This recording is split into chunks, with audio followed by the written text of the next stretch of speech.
Good morning. It's too nice a day to be indoors, but I'm not sure if this is going to work. We'll see. Now, Watchtower's governing body believes that they are going to go to heaven and rule the earth. And some of us would rather not be here if that's the case. So let's look at this subject for a moment. Now, when things went wrong in the Garden of Eden, God immediately put in place a plan to put things right. Now that was phenomenal, considering that he knew we were going to cause wars and famines and we were going to hurt one another, and yet he still put up with us for centuries, and yet still he loved us so much to put up with us and give us hope. And what was this plan?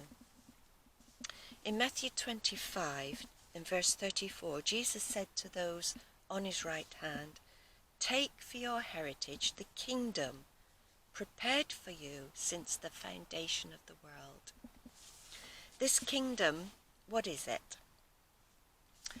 Well, we get a little glimpse of it in the book of Daniel. And we mustn't discredit the book of Daniel because it has a lot to say for our day. And in Daniel chapter 2 and verse 44, we have a scene where the political situation is very precarious. Everybody's doing their own thing, as it were. But the God of heaven was going to set up a kingdom that was going to fill the whole earth. Now, what is a kingdom? If you lived centuries ago and one of the Caesars said to you, "I'm going to give you the kingdom of Gaul or France," now you might not want it because it was a hotbed of trouble, but still, if you were given this kingdom, it means that you were given it to govern, and you could get all the taxes and actually you'd be quite rich. But how would you go about it? Well, you can't do it on your own.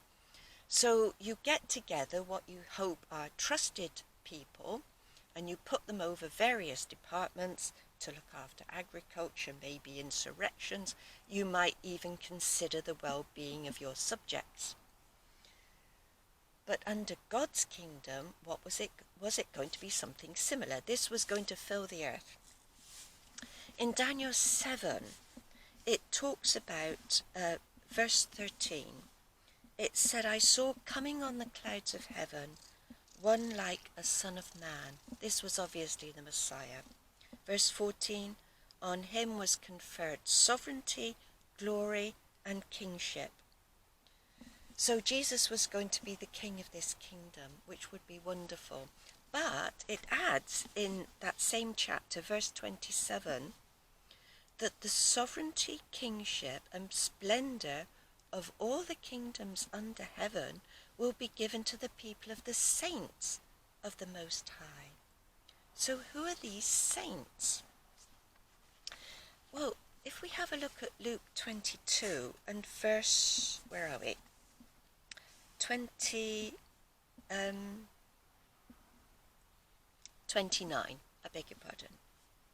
Jesus says to his 11 disciples, apostles, "I confer a kingdom on you." So these were the ones to be the saints. And why? Because they had stood faithfully beside Jesus in his trials. These were people who knew what it was to be poor. In the book of James, chapter 2, it says that God chose the poor of the world because they would know what it was like to be without stuff. So are the governing body going to be part of these saints? Well, fortunately, it's not for me to judge, but bear in mind that God chose the poor ones of this world.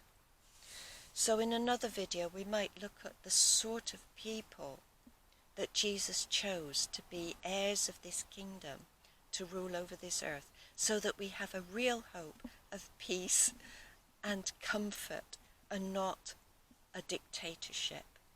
But thanks for watching, and I do hope that you've had a little view of our lovely countryside. God bless you all, and thanks for watching.